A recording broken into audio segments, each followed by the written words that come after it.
하나님의 말씀 함께 봅니다. 신약성경 디모데후서 2장 11절부터 13절까지의 말씀. 디모데후서 2장 11절부터 13절. 우리 한 목소리로 함께 읽겠습니다. 디모데후서 2장 11절부터 13절까지 함께 읽습니다. 시작. 미쁘다 이 말이여, 우리가 주와 함께 죽었으면 또한 함께 살 것이요, 참으면 또한 함께 왕노릇할 것이요, 우리가 주를 부인하면 주도 우리를 부인할 것이라. 우리는 미쁨이 없을지라도 주는 항상 미쁘시니 자기를 부인할 수 없으리라. 아멘. 바울이 지금까지 가르치고 전한 그 복음의 내용은 결국 예수님의 성육신이었고, 예수님의 고난이었고, 예수님의 죽음이었으며 예수님의 부활이었습니다.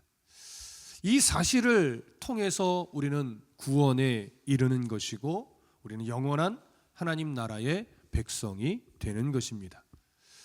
바울은 이 사실이 너무나 자신의 가슴 안에 분명했고 확고했고 변하지 않는 소망으로 자리 잡고 있었기 때문에 그는 고난이 힘들었지만 고난을 두려워하지는 않았습니다. 그리고 절망하지도 않았습니다. 세상은 계속해서 바울을 가두어 두려 했습니다. 매질했습니다. 왜냐하면 바울을 가두면 복음도 가둘 수 있을 것이라 여겼기 때문이죠. 하지만 바울은 알고 있습니다. 자신을 가둔다 해도 복음을 가둘 수는 없다는 것은. 하나님의 말씀은 살아있고 생명력이 있어서 하나님의 말씀은 하나님의 사람들을 곳곳에서 사용하여 여전히 복음이 세상 가운데 전파되도록 섭리하십니다. 바울은 이 사실을 너무나 잘 알고 있었기 때문에 지금 죽음을 기다리고 있는 감옥 안에서 고통스러운 상황에 여전히 놓여 있지만 그 감옥 안에서도 자신을 도구로 사용하여 복음을 전하게 해주신 하나님 앞에 감사했습니다.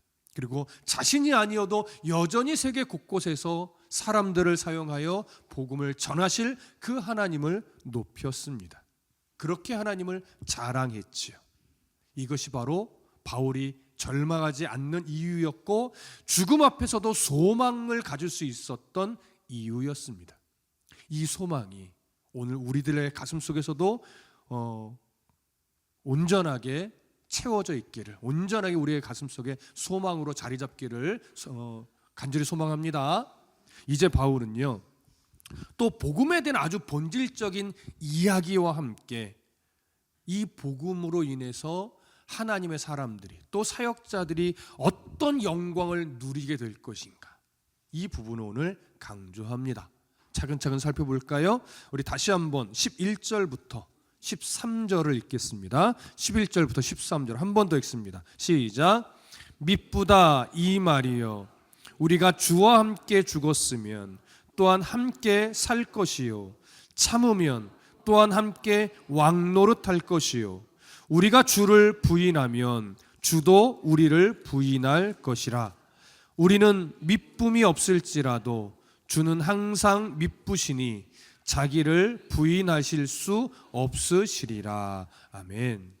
자, 바울이 가장 먼저 이런 표현으로 시작해요. 미쁘다 이 말이에요. 여러분, 성경 곳곳에 사실은 미쁘다라는 표현이 나와요. 미쁘다라고 하는 말이 어떤 의미의 표현일까요? 헬라어로는 피스토스라는 단어를 씁니다. 이 미쁘다라고 하는 것은요, 신실하다, 믿을만하다, 이런 의미를 가지고 있습니다. 그래서 미쁘다 이 말이여라고 하는 것은 어떤 의미냐면, 이제 바울이 또 중요한 교훈을 할 텐데 이 교훈의 메시지는 정말 신실한 내용을 담고 있고 정말 믿을 만한 내용을 담고 있고 우리가 경탄할 만큼의 놀라운 말을 담고 있다라고 하는 거예요. 여러분, 이런 표현을 하고 있는 바울의 지금 마음 상태는 어떨까요? 굉장히 격앙된 감정 상태를 가지고 있습니다. 왜냐하면 너무나 중요한 말을 하는데 이것이 자신에게도 너무나 경탄할 만한 놀라운 메시지이고 듣는 어떤 사역자들이나 성도들에게도 이게 경탄할 만한 메시지라는 걸 전하고 싶은 거예요. 그래서 미쁘다 이 말이여 라고 하면서 글로 다 담겨지진 않았지만 지금 바울의 마음 상태는요 굉장히 격앙되어 있는 거예요. 제발 이 말의 의미를 듣는 이들이, 읽는 이들이 나와 동일한 마음으로 느껴지기를 소망하는 거죠. 근데 여전히 바울은 어떤 상태예요? 감옥에 갇혀 있고 고통 속에 있고 죽음을 앞두고 있습니다.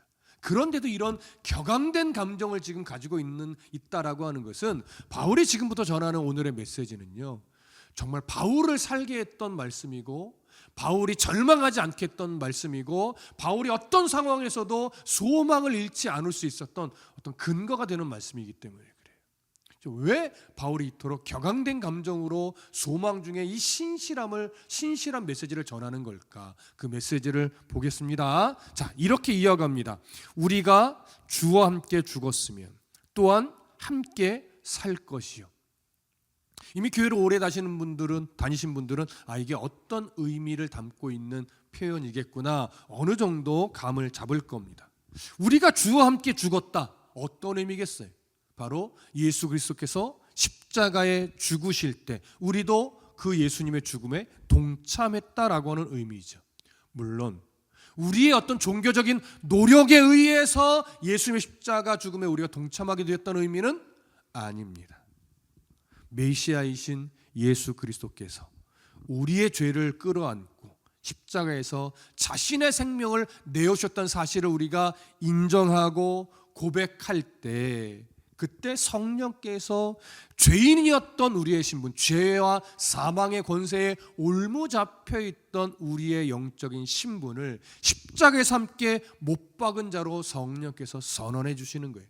그리고 그리스도와 함께 연합시켜 주시는 거죠.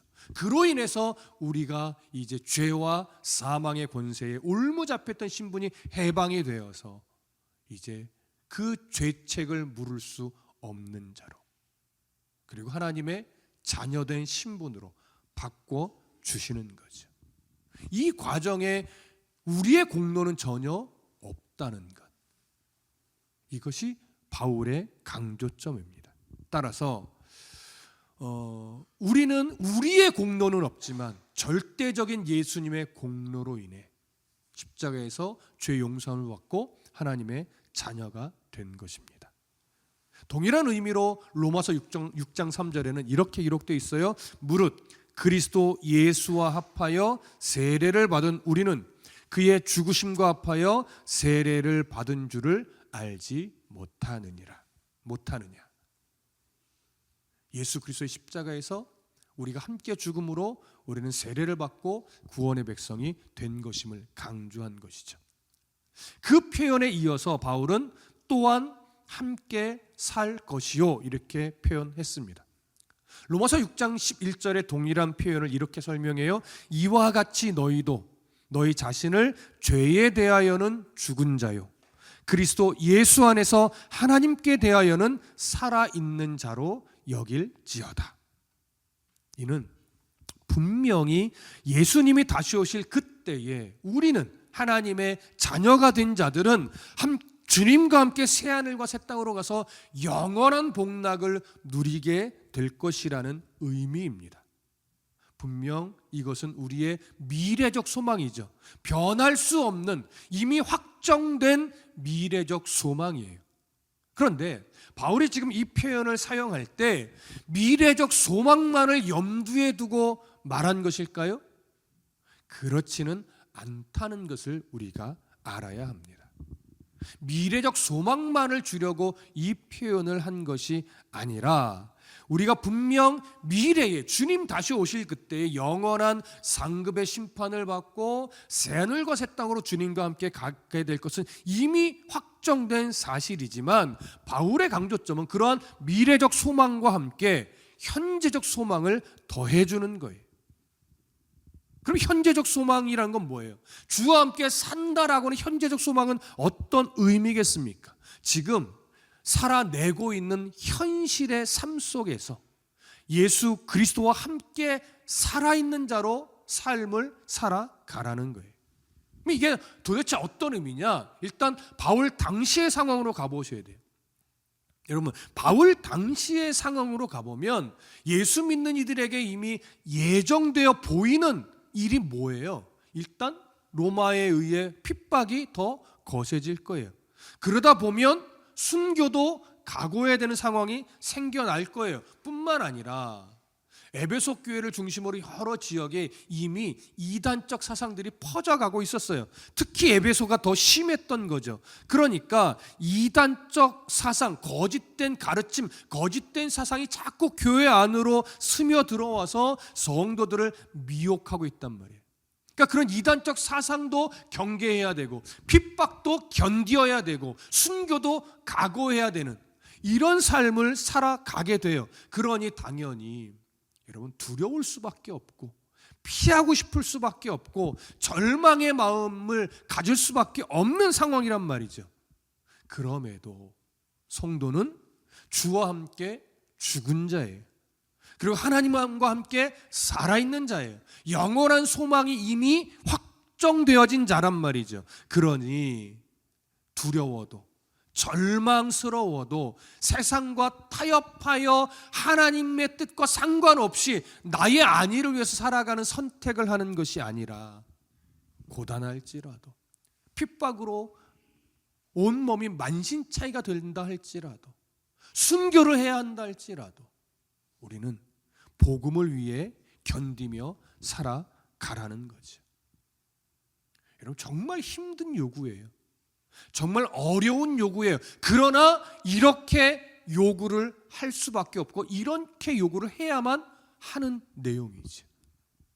이것이 우리가 주와 함께 죽었으면 또한 함께 살 것이요 라는 표현에 담겨 있는 의미입니다. 오늘 우리의 현실에서도 동일하게 우리를 절망하게 만들고 우리를 두렵게 만들고 우리를 정말 하나님의 마음을 놓치게 만드는 수많은 상황과 관계와 미혹들이 있단 말이에요. 그것에 우리가 솟구치면 결국 믿는다 하면서도 우리는 주와 함께 사는 인생이 되지 않아요. 그저 나의 만족과 나의 안일과 나의 유익을 위해서만 예수 믿는 자처럼 사는 인생이 되는 거죠. 하지만 오늘 이 말씀을 다시 한번 나에게 주는 말씀으로 새겨 듣고 내가 어떻게 주와 함께 현실을 살아갈 것인가, 하나님에 대하여 산 자로 오늘 이 땅에서도 그렇게 살아갈 수 있는 길이 무엇인가, 우리 각자가 고민하면서 견디고 이겨내고 참아내고 타협하지 않는 그런 믿음의 삶이 되어 주시길 간절히 소망합니다. 바울이 격양된 감정을 가지고 말하는 두 번째는 이겁니다. 참으면 또한 함께 왕노릇할 것이요 우리가 주를 부인하면 주도 우리를 부인하실 것이라. 자, 어떤 표현으로 먼저 시작해요? 참으면. 이 표현으로 시작합니다. 이 표현은 주와 함께 죽는다라는 표현의 어떻게 보면 대표적인 예가 되는 모습이에요. 세상과 타협하지 않고 복음을 위해 기꺼이 고난을 견디며 살아가는 모습이죠. 이게 참으면이라는 표현에 담겨 있는 거예요. 그런데 바울은요, 이렇게 견디며 인내하며 살아가는 모습에 대해서 뭐라고 표현하냐면 그것이 주와 함께 왕노릇하는 것이다, 이렇게 표현해요. 이는 분명히 세상과 타협하지 않고 복음을 위해 고난을 견디며 살아낸 성도가 마지막 때의 새하늘과 새 땅에서 예수 그리스도와 함께 그분의 통치에 참여하며 기쁨을 누리게 될 것을 의미하는 표현이기는 한데, 여기에도 마찬가지로 이러한 미래적 소망만을 주는 것일까요? 그렇지 않다는 걸 우리가 잘 압니다. 우리가 복음을 위해 견디고 어떤 상황에서도 하나님의 백성으로 살아가기를 포기하지 않고 말과 행실에서 복음이 드러나도록 살아내는 이 모습은 지금도 여전히 이 세상을 통치하고 계시는 예수 그리스도의 통치에 우리가 동참하는 것과 같다는 의미가 돼요. 그러면 여러분, 우리가 왜 복음을 위해 고난을 견디고 세상의 미혹에 타협하지 않고 복음의 순수성을 지켜내며 살아가려고 노력하는 것이 왜 그리스도의 통치에 동참하는 것과 똑같은 것일까요? 이유는 이겁니다. 여러분, 마태복음에서 우리가 늘 강조하며 나누었듯이 이 세상이 아직 그러니까 세상의 끝이 아닌 이유가 뭐예요? 세상에 난리와 난리 소문이 있을 것이고 전쟁의 소식이 끊임없을 것이고 믿는 자들이 서로 고발하는 일이 일어나겠으나 아직 세상의 끝은 아니다. 고난의 재난의 시작일 뿐이다 라고 마태복음에서 예수님이 정확하게 말씀하시면서 예수님이 오실 때가 언제냐라고 할 때 이렇게 표현했어요. 세상에 복음이 충만해지면, 그때 예수님이 오신다는 거예요. 복음이 충만해지면. 그럼 여러분, 복음이 충만해진다는 게 어떤 의미인지 아세요? 그 충만의 정도는 우리가 판단할 수 있는 것이 아닙니다. 그건 분명히 하나님만이 판단하시는 건데, 복음이 충만해진다는 것은 우리의 삶을 통해 주변의 사람들에게 복음이 드러난다는 얘기예요. 하나님이 어떤 분인지 드러난다는 얘기예요. 물론 선교사님들을 통해서 오지로도 가서 복음을 전하지만 우리가 살아내고 있는 그 영역의 주변 사람들에게 우리의 말과 행실을 통해서 복음이 드러나면서 자연스럽게 증거되어진다는 거예요. 그들이 듣든지 안 듣든지. 우리의 사명은요, 그들을 변화시키는 것이 아니라 그들에게 말과 행실을 통해 복음을 드러내는 거예요. 하나님의 나라를 드러내는 거예요. 그러면 그들을 변화시켜 주 앞으로 오게 하는 건 그건 성령의 몫이에요. 우리의 몫이 아니라고요. 그렇다면 왜 예수님이 아직 이 땅에 오시지 않은 걸까요? 아직도 복음이 필요한 이들이 있다라고 하나님이 보고 계시기 때문에 그래요. 어디까지 누구에게까지 복음이 증거되어야 하는지는 우리는 알 수 없으나 우리는 말씀을 따라 우리가 관계하는 만나는 사람들에게 복음이 드러나도록 살아내야만 하는 거예요. 그렇게 연약한 우리를 통해 지금도 복음이 필요한 곳에 복음이 드러나게 하시고 그것을 전 세계 모든 하나님의 백성들을 바라보시며 이 정도면 충분하다 여길 때, 하나님이 인정할 때 드디어 예수님이 이 땅에 재림하시는 거죠. 그렇게 예수님이 지금도 이 세상을 통치하고 계세요. 누구를 사용하여? 우리를 사용하여, 성도들을 사용하여, 대한민국 성도들만이 아니라 온 세계 방방 곳곳에 하나님이 자녀 삼으신 그리스도인들을 통하여 이 일을 이루어가고 계신다면, 그래서 하나님은 지금도 인내함으로 세상을 바라보고 계시는 거예요.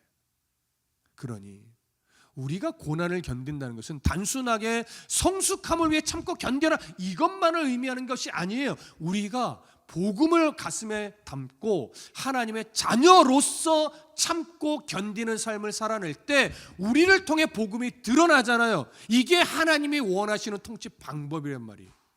그래서 우리의 참고 견딤은 하나님의 통치에, 예수 그리스도의 통치에 동참하는 것과 똑같은 거예요. 우리가 그 도구로서의 역할을 하고 있으니까. 그래서 여러분, 우리가 왜 참아야 되느냐? 결국 복음을 위해 참는 거예요. 이런 말씀 제가 가끔 드려요. 이것이 정답이라고 말할 수는 없으나 그리스도인은요, 바보처럼은 참지 마십시오. 싸워야 될 때 싸워야죠. 자기의 어떤 의의를 드러낼 땐 드러내셔야죠. 공의를 드러낼 때. 그런데 하나님이 이럴 때가 있어요. 마음 가운데 복음을 위해 참아야 한다는 마음을 주실 때가 있어요. 하나님의 영광을 드러내기 위해 그것 좀 포기하는 것이 옳다라고 마음을 주실 때가 있단 말이에요. 마음 같아서는 정말 막 두 주먹 불끈 쥐고 막 치고받고 싸우고 싶고 입에서 막 쌍욕을 하고 싶을 때도 있는데 저는 해도 된다고 봐요. 하지만 하나님이 그런 마음 주실 때가 있어요. 너 지금 네가 얼마나 마음이 상했고 얼마나 분노가 일어나는지 아는데 지금 예수님 때문에 그 마음을 누르고 참으면 하나님의 영광이 드러난다.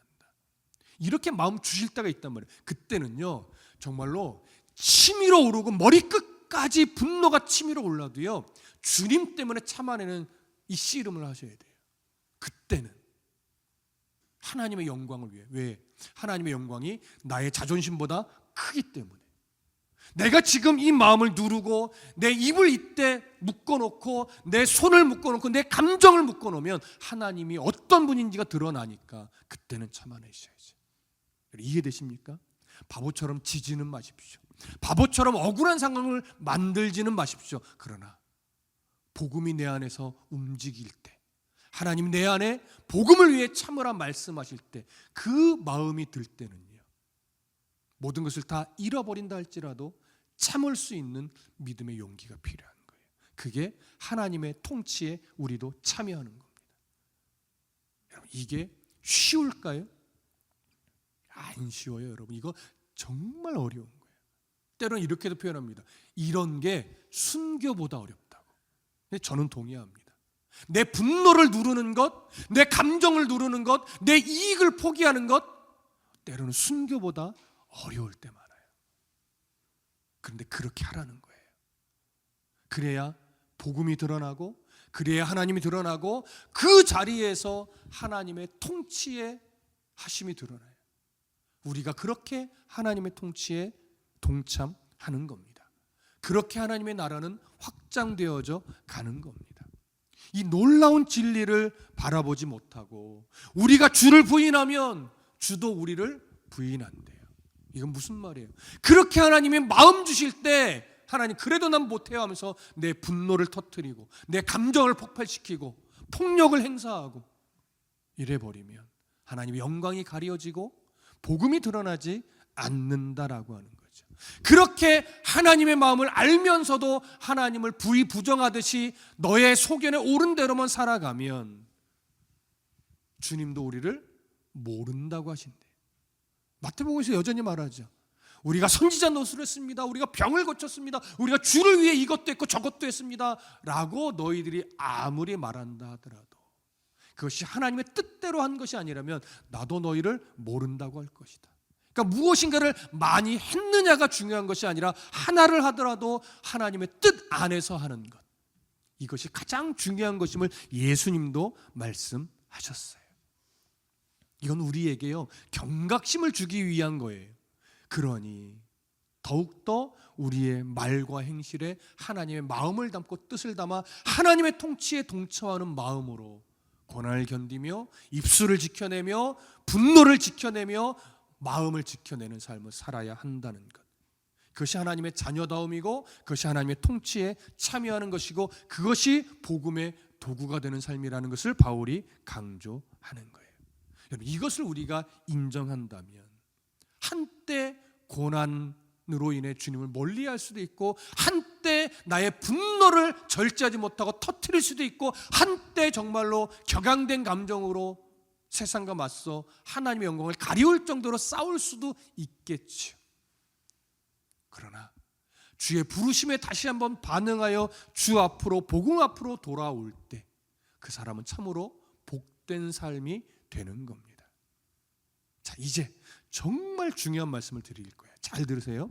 이렇게 강력한 교훈을 준 다음에 바울이 너무나 중요한 메시지를 우리에게 주는데 13절 다 같이 읽겠습니다. 13절 시작. 우리는 미쁨이 없을지라도 주는 항상 미쁘시니 자기를 부인하실 수 없으리라. 여러분, 이 말씀이 오늘을 살아가는 자기 소견에 옳은 대로만 살아가고 여전히 살아가는 우리들에게 정말 큰 위로가 되는 말씀이에요. 왜냐? 여기에 우리는 미쁨이 없을지라도, 이게 무슨 말일까요? 미쁘다라고 하는 것은 처음부터 설명드렸어요. 신실하다, 믿을만하다. 그런데 이 표현을 이렇게 설명한 거예요. 나는 미쁨이 없을지라도. 여러분, 무슨 말이에요? 내 믿음은 믿을만하지 못하다는 거예요. 우리의 믿음은요 맨날 넘어진다는 거예요. 어제 각오해놓고 오늘 넘어지고 오늘 후회하고 내일 또 넘어지고, 이게 우리의 믿음이라는 거예요. 여러분, 우린 다 알아요. 고난을 견디는 것이 하나님의 뜻대로 사는 것이고 고난 속에서도 주의 영광을 위해 살아가야 되는 거 다 알죠. 그리고 아는 것만이 아니라 그렇게 살고 싶어 해요. 나의 입술에 하나님의 아름다우심을 담고 하나님의 영광을 위해 말과 행실을 가져감으로 나를 통해 한 영혼이라도 변화되는 소망, 우리는 다 꿈꾸고 있어요. 저도 마찬가지예요. 여러분들도 마찬가지일 거예요. 그런데 그렇게 되나요? 여러분, 잘 그렇게 될 때가 많아요? 안 될 때가 많아요? 안 될 때가 엄청 많아요. 될 때는 이만큼밖에 없어요. 어쩌다가 한번 나 오늘 잘한 것 같아. 나 오늘 그때 잘 참은 것 같아. 나 그때 내가 그 마음을 꾹 누르고 내가 복음을 위해 웃어줬더니 그 영혼이 하나님을 보는 그 역사를 내가 경험했어. 이건요, 인생 가운데 솔직히 몇 번 없어요. 안 그런가요? 몇 번 없는데 대부분은 다 하나님 보실 때, 말씀에 비춰볼 때 참 실망스러운 모습만 가득하죠. 그게 우리예요. 그래서 바울도 말하는 거예요. 그렇게 강력한 요구를 해놓고 나서 그런데 우리는 미쁨이 없어. 그런데 우리는 각오해도 안 될 거야. 그렇게 살고 싶어도 우리는 안 되는 존재야. 이렇게 말하는 거예요. 그러면서도 그런 강력한 요구를 했단 말이에요. 왜 강력한 요구를 했느냐? 이어서 이렇게 말하죠. 그런데 주님은 항상 미쁘시기 때문이에요. 이게 무슨 말이에요? 우리의 믿음은 너무나 연약해서 믿을 만한 것이 못 되는데 주님의 믿음은, 주님의 약속은, 주님의 사랑은 변함이 없는 신실한 믿음, 신실한 분이기 때문에 그래. 이런 의미예요. 그러면 주님의 신실함에는 어떤 내용이 담겨 있느냐? 우리를 향한 예수님의 사랑은 절대 변하지 않기 때문이라는 거죠. 주님은요, 우리를 사랑하시되 끝까지 사랑한다고 했지, 우리를 사랑하긴 하는데 너희들이 잘못하면 버릴 거야, 이렇게 말하지 않으신단 말이에요. 우리를 지키시는 일에 하나님이 약속하셨기 때문에 하나님 우리를 끝까지 지키는 일에 실패하지 않아요. 우리가 넘어질지라도, 우리가 주를 한때 외면할지라도 우리를 향하는 하나님의 사랑은요, 여전히 변함이 없고 끝까지 우리를 사랑해 내시는 것이 하나님의, 주님의 신실하심이에요. 그래서 바울이 말하는 거예요. 너희는 믿을만하지 못하는데 너희를 사랑하시는 그 주님이 믿을만하기 때문에 나는 여전히 이런 요구를 너희들한테 한다는 거죠. 왜요? 하나님이, 주님이 우리를 깨닫게 할 것이고 돌이키게 할 것이고 어제 넘어졌어도 오늘 또 일어나게 할 것이고 내일 넘어져도 모레 또 일어나게 하실 그 사랑이 여전히 주님의 사랑이니 나는 그 사랑을 믿고 오늘도 이 교훈을 한다는 거예요. 자, 바울이 이렇게 이야기를 하면서 하나 더 아주 중요한 말을 이제 마지막으로 전하는데 이것이 이 부분입니다. 바로 자기를 부인하실 수 없으시리라. 미쁘신 주님은요, 자기를 부인할 수 없대요. 자기를 부정할 수 없다는 거예요. 어떤 것에서 부정할 수 없다는 걸까요? 바로 예수님이요, 우리의 구원자가 되셨다는 사실을 부정할 수 없다는 거예요. 이미 구원해놓고 이 취소 이러시는 분이 아니라는 거예요.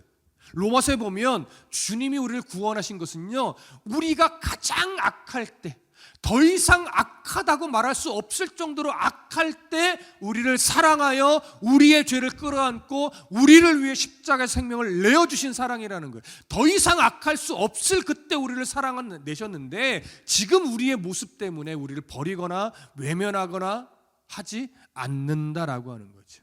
그래서 성경을 통해서 주님이 항상 변함없이 약속한 것은 뭐냐면 우리를 향한 하나님의 사랑, 그 사랑에서 우리를 끊어낼 것이 있다 없다? 없다. 하나님은 이 약속을, 주님은 이 약속을 변개시키는 분이 아니에요. 그래서 이렇게 약속하신 그것을 부정해서 나 그런 말 한 적 없어, 이렇게 말하시는 분이 아니기 때문에, 그래서 주님은 미쁘신 분이기 때문에 우리는 날마다 그리스도인답지 못하고 자꾸 하나님을 부정하듯이 살아가고 있지만 하나님은 여전히 그런 우리를 사랑하시고 붙잡아 주시고 지키고 보호하시고 다시금 돌이키게 하시고 깨닫게 하시고 그렇게 섭리하고 계시니 우리는 그 섭리를 따라 우리가 믿음의 삶, 성도의 삶, 견디는 삶, 참아내는 삶, 그렇게 하나님의 통치에 동참하는 삶을 살아내는 것이 마땅하다는 거예요. 우리는 이렇게 우리를 사랑해내시는 하나님을 믿고 있습니다. 그러니 우리가 이런 하나님을 믿고 있기 때문에 오늘 넘어질지라도 절망하지 않고 일어날 수 있는 거예요.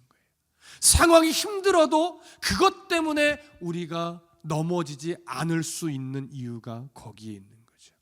우리가 다 경험하고 있듯이 우리의 믿음은 보잘것 없습니다. 우리의 결심은 날마다 현실 앞에 무릎을 꿇어요. 그럼에도 우리가 주님과 화목의 관계를 유지하는 것은 주님에 대한 우리의 믿음 때문이 아니라 우리에 대한 주님의 믿음 때문임을, 우리를 향한 하나님의 사랑 때문임을 꼭 기억하시기 바랍니다. 주님은 절대 우리를 포기하지 않고 사랑하십니다. 주님이 우리를 포기하지 않는 사랑으로 붙잡고 계시기 때문에 결국 우리는 주와 함께 죽은 자로서 주님의 통치에 동참하는 자로 주와 함께 왕노릇하며 살아가게 될 것입니다. 여전히 지금도 살아가고 있고 앞으로도 살아가게 될 거예요. 이 사실을 믿고 오늘도 우리는 미쁨이 없지만 신실한 미쁘심으로 여전히 우리와 동행하시는 그 주님의 사랑 안에서 하루하루의 삶을 멋지게 살아내 주시기를 간절히 소망하고 축복합니다. 기도하겠습니다.